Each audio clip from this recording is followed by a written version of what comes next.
Good evening, my dear friends.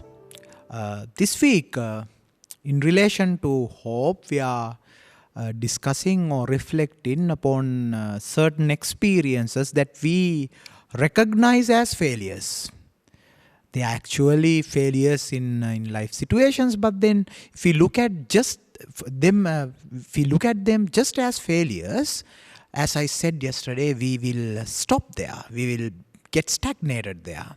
So we need to look at them as foundations or pillars of success, and to look at them as source of strength, to draw inspirations from them and move forward. So this is what we are doing. So today, during this short span of time, I thought of taking another example from the financial sector.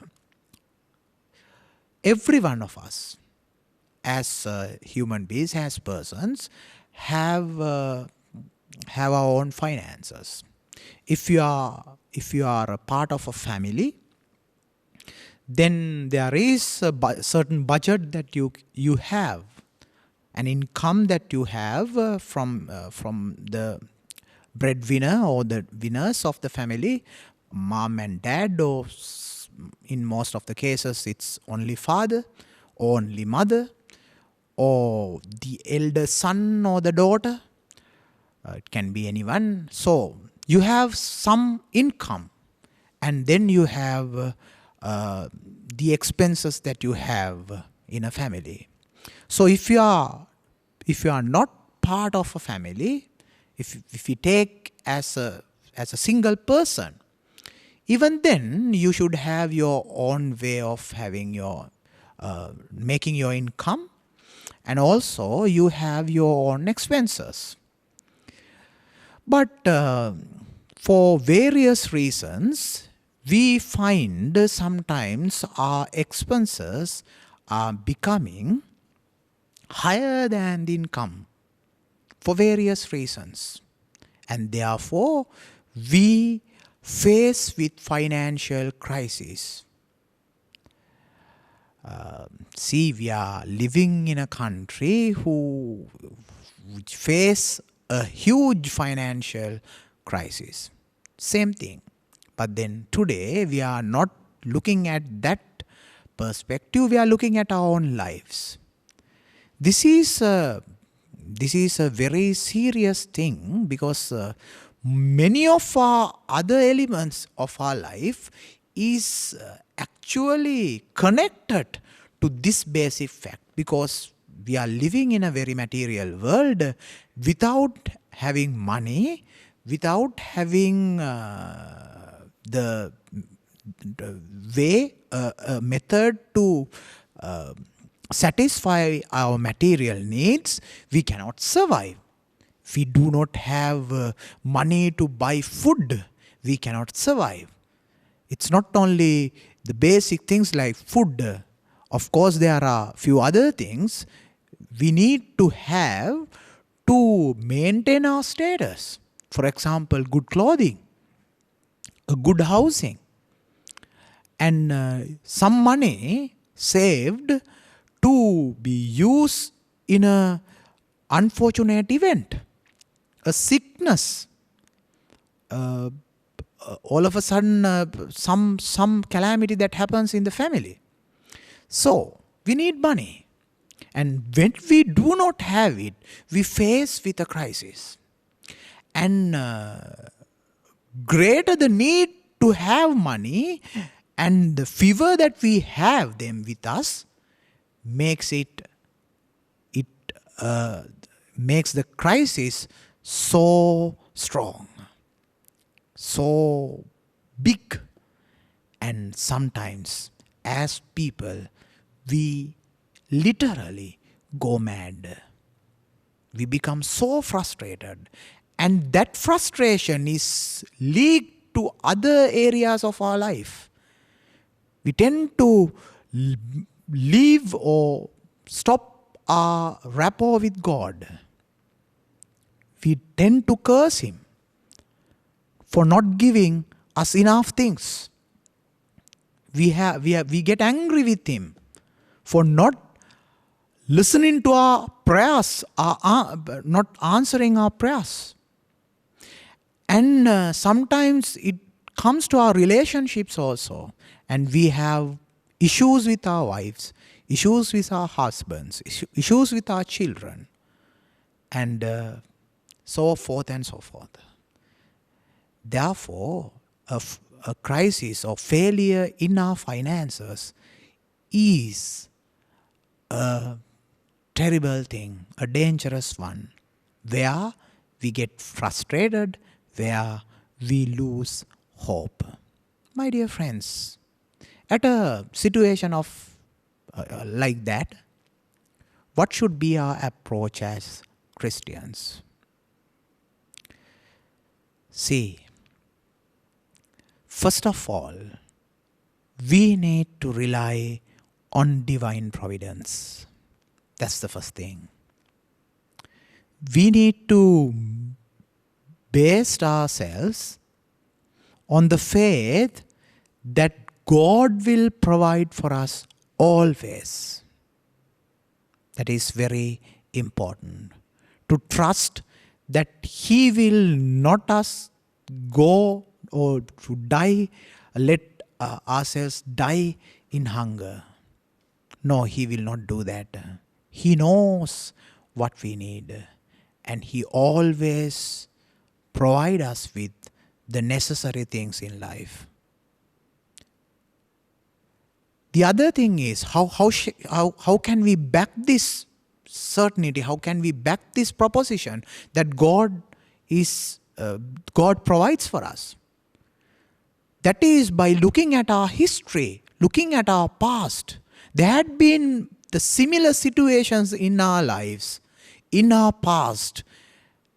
The same thing has happened, that we have gone into bankruptcy as families, as individuals.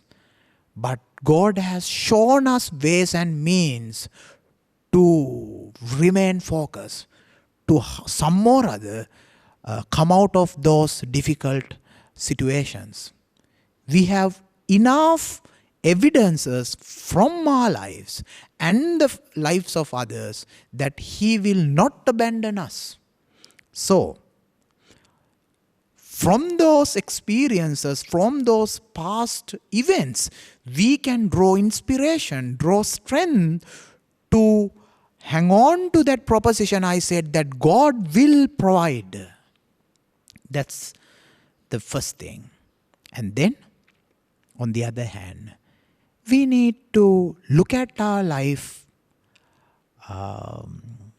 in a very frugal manner, very simple manner. The more we try to complicate our life pattern, the way we live, difficulties to get over financial crisis.